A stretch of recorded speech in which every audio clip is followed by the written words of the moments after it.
ज्योति काम निपटाकर बैठी ही थी कि फोन की घंटी बजने लगी। मेरठ से कल्पना चाची का फोन था। बिटिया, अपने बाबूजी का आकर ले जाओ यहाँ से, बीमार रहने लगे हैं, बहुत कमजोर हो गए हैं। हम भी कोई जवान तो हो नहीं रहे हैं, अब उनका करना बहुत मुश्किल होता जा रहा है। वैसे भी आखिरी समय अपने बच्चों के साथ बिताना चाहिए। ज्योति बोली, ठीक है चाची, इस रविवार को आते हैं, बाबूजी को हम दिल्ली ले आएंगे। फिर इधर उधर की बातें करके फ़ोन काट दिया। बाबूजी 3 भाई हैं, पुश्तैनी मकान है, तीनों वहीं रहते हैं। ज्योति और उसका छोटा भाई संतोष दिल्ली में रहते हैं अपने अपने परिवार के साथ। 3-4 साल पहले संतोष को फ्लैट खरीदने के लिए पैसे की आवश्यकता पड़ी तो बाबूजी ने भाइयों से मकान के अपने 1/3 हिस्से का पैसा लेकर संतोष को दे दिया था। कुछ खाने पहनने के लिए अपने लायक रखकर दिल्ली आना नहीं चाहते थे, इसलिए एक छोटा सा कमरा रख लिया था, जब तक जीवित थे तब तक के लिए। ज्योति को लगा था कि अम्मा के जाने के बाद बिल्कुल अकेले पड़ गए होंगे बाबूजी, लेकिन वहाँ पुराने परिचितों के बीच उनका मन लगता था। दोनों चाचियाँ भी ध्यान रखती थी। दिल्ली में दोनों भाई बहन की गृहस्थी भी मजे से चल रही थी। रविवार को ज्योति और संतोष का ही कार्यक्रम बन गया मेरठ जाने का। ज्योति के पति आदर्श एक व्यस्त डॉक्टर है, महीने की लाखों की कमाई है उनकी। उनका इस तरह से छुट्टी लेकर निकलना बहुत मुश्किल है। मरीजों की बीमारी ना रविवार देखती है ना सोमवार। संतोष की पत्नी शीतल की अपनी जिंदगी है, उच्च वर्गीय परिवारों में उठना बैठना है उसका। इस तरह के छोटे मोटे पारिवारिक पचड़ों में पड़ना उसे पसंद नहीं। रास्ते भर ज्योति को लगा संतोष कुछ अनमना गुमसुम सा बैठा है। वह बोली, इतना परेशान मत हो, ऐसी कोई चिंता की बात नहीं है, उम्र हो रही है, थोड़े कमजोर हो गए हैं, ठीक हो जाएंगे। संतोष झिझकते हुए बोला, अच्छा खासा चल रहा था, पता नहीं चाचा जी को ऐसी क्या मुसीबत आ गई, 2-4 साल और रख लेते तो। अब तो मकान के दाम आसमान छू रहे हैं, तब कितने कम पैसों में अपने नाम करवा लिया तीसरा हिस्सा। ज्योति शांत करने की मनसा से बोली, ठीक है ना, उस समय जितने भाव थे बाजार में उस हिसाब से दे दिए, और बाबूजी आखिरी समय अपने बच्चों के बीच बिताएंगे तो उन्हें अच्छा लगेगा। संतोष उत्तेजित होकर बोला, दीदी, तेरे लिए ये सब कहना बहुत आसान है, 3 कमरों के फ्लैट में कहाँ रखूंगा उन्हें। शीतल से किटकिट रहेगी सो अलग, उसने तो साफ मना कर दिया है, वह बाबूजी का कोई काम नहीं करेगी।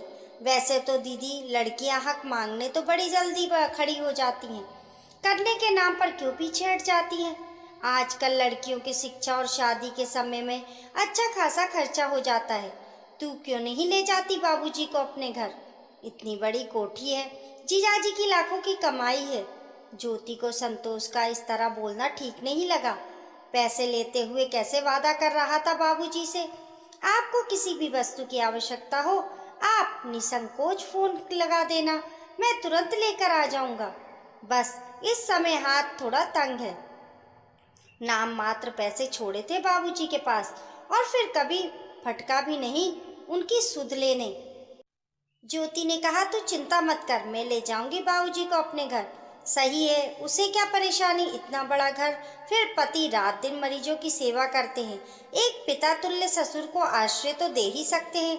बाबूजी को देखकर उनकी आंखें भर आईं। इतने दुबले और बेबस दिख रहे थे। गले लगते हुए बोली, पहले फोन करवा देते, पहले लेने आ जाती।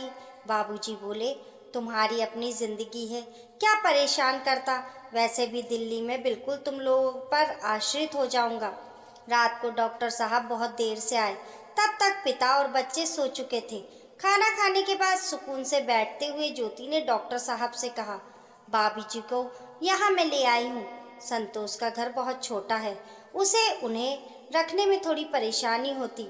आदर्श के एकदम तेवर बदल गए। वे सख्त लहजे में बोला, यहाँ ले आई हूँ से क्या मतलब है तुम्हारा, तुम्हारे पिताजी तुम्हारे भाई की जिम्मेदारी है। मैंने बड़ा घर वृद्धाश्रम खोलने के लिए नहीं लिया था, अपने रहने के लिए लिया है। जायदाद के पैसे हड़पते हुए नहीं सोचा था साले साहब ने कि पिता की करनी भी पड़ेगी। रात दिन मेहनत करके पैसा कमाता हूँ, फालतू लुटाने के लिए नहीं है मेरे पास। पति के इस रूप से अनभिज्ञ थी ज्योति। रात दिन मरीजों की सेवा करते हो। मेरे पिता के लिए क्या आपके घर और दिल में इतना सा स्थान भी नहीं है? आदर्श के चेहरे की नसें तनी हुई थी।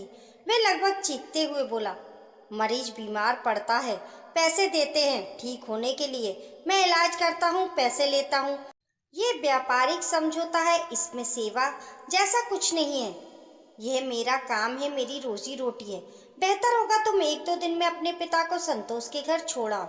ज्योति को अपने कानों पर विश्वास नहीं हो रहा था। जिस पति की वह इतनी इज्जत करती है, वे ऐसा बोल सकते हैं। क्यों उसने अपने भाई और पति पर इतना विश्वास किया? क्यों उसने शुरू से ही एक एक पैसे का हिसाब नहीं रखा? अच्छी खासी नौकरी करती थी। पहले पुत्र के जन्म पर आदर्श ने ये कहकर छुड़वा दी कि मैं इतना कमाता हूँ, तुम्हें नौकरी करने की क्या आवश्यकता है? तुम्हें किसी चीज की कमी नहीं रहेगी। आराम से घर रहकर बच्चों की देखभाल करो। आज अगर नौकरी कर रही होती तो अलग से कुछ पैसे होते उसके पास, या 10 साल से घर में सारा दिन काम करने के बदले में पैसे की मांग करती तो इतने तो हो ही जाते कि पिताजी की देखभाल अपने दम पर कर पाती। कहने को तो हर महीने बैंक में उसके नाम के खाते में पैसे जमा होते हैं, लेकिन उन्हें खर्च करने की बिना पूछे उसे इजाज़त नहीं थी। भाई से भी मन कर रहा था, कह दे शादी में जो खर्च हुआ था वह निकाल कर जो बचता है उसका आधा आधा कर दे। कम से कम पिता इज्जत से तो जी पाएंगे। पति और भाई दोनों को पंक्ति में खड़ा करके बहुत से सवाल करने का मन कर रहा था। जानती थी जवाब कुछ न कुछ तो अवश्य होंगे, लेकिन इन सवाल जवाब में रिश्तों की परतें दर परतें उखड़ जाएंगी और जो नग्नता सामने आएगी उसके बाद रिश्ते धोने मुश्किल हो जाएंगे। सामने तस्वीर से झांकती दो जोड़ी आंखें जिव्या पर ताला डाल रही थी। अगले दिन आदर्श के हॉस्पिटल जाने के बाद जब नाश्ता लेकर ज्योति बाबूजी के पास पहुंची तो वे सामान बांधे बैठे थे। उदासी भरे स्वर में बोले, मेरे कारण अपनी गृहस्थी मत खराब कर। पता नहीं कितने दिन है मेरे पास, कितने नहीं। मैंने इस वृद्धाश्रम में बात कर ली है। जितने पैसे मेरे पास है उसमें मुझे वे लोग रखने को तैयार हैं। ये ले पता, तू मुझे वहाँ छोड़ा और निश्चित होकर अपनी गृहस्थी संभाल। ज्योति समझ गई बाबूजी की देह कमजोर हो गई है, दिमाग नहीं। दामाद काम पर जाने से पहले मिलने भी नहीं आया। साफ बात है ससुर का आना उसे अच्छा नहीं लगा। क्या सफाई देती? चुपचाप टैक्सी बुलाकर उनके दिए पते पर उन्हें छोड़ने चल दी। नजरें नहीं मिला पा रही थी, ना कुछ बोलते बन रहा था। बाबूजी ने ही उसका हाथ दबाते हुए कहा, परेशान मत हो बिटिया, परिस्थितियों पर कब हमारा बस चलता है। मैं यहाँ अपने हम उम्र लोगों के बीच खुश रहूंगा। 3 दिन हो गए थे बाबूजी को वृद्धाश्रम छोड़कर आए हुए। ज्योति का ना किसी से बोलने का मन कर रहा था, ना कुछ खाने का। फोन करके पूछने की भी हिम्मत नहीं हो रही थी वे कैसे हैं। इतनी ग्लानि हो रही थी कि किस मुंह से पूछे। वृद्धाश्रम से ही फोन आ गया कि बाबूजी अब इस दुनिया में नहीं रहे। 10 बजे थे, बच्चे पिकनिक पर गए थे, 8-9 बजे तक आएंगे। आदर्श तो आते ही 10 बजे तक हैं। किसी की भी दिनचर्या पर कोई असर नहीं पड़ेगा। किसी को सूचना भी क्या देना। संतोष ऑफिस चला गया होगा, बेकार छुट्टी लेनी पड़ेगी। रास्ते भर अविरल अश्रुधारा बहती रही। कहना मुश्किल था पिताजी के जाने के गम में या अपनी बेबसी पर आखिरी समय पर पिताजी के लिए कुछ नहीं कर पाई। 3 दिन, केवल 3 दिन संतोष ने उसके पिता को मान और आश्रय दे दिया होता तो वह हृदय से आदर्श को परमेश्वर का मान लेती। वृद्धाश्रम के संचालक महोदय के साथ मिलकर उसने औपचारिकताएं पूर्ण की। वह बोल रहे थे, इनके बहू बेटा और दामाद भी हैं, रिकॉर्ड के हिसाब से उनको भी सूचना दे देते तो अच्छा रहता। वह कुछ संभल चुकी थी, बोली, नहीं इनका कोई नहीं है ना, बहू ना बेटा और ना दामाद, बस एक बेटी है, वह भी नाम के लिए। संचालक महोदय अपनी ही धुन में बोल रहे थे, परिवार वालों को संतावना और बाबूजी की आत्मा को शांति मिले। ज्योति सोच रही थी, बाबूजी की आत्मा को शांति मिल ही गई होगी। जाने से पहले सबसे मोह भंग हो गया था।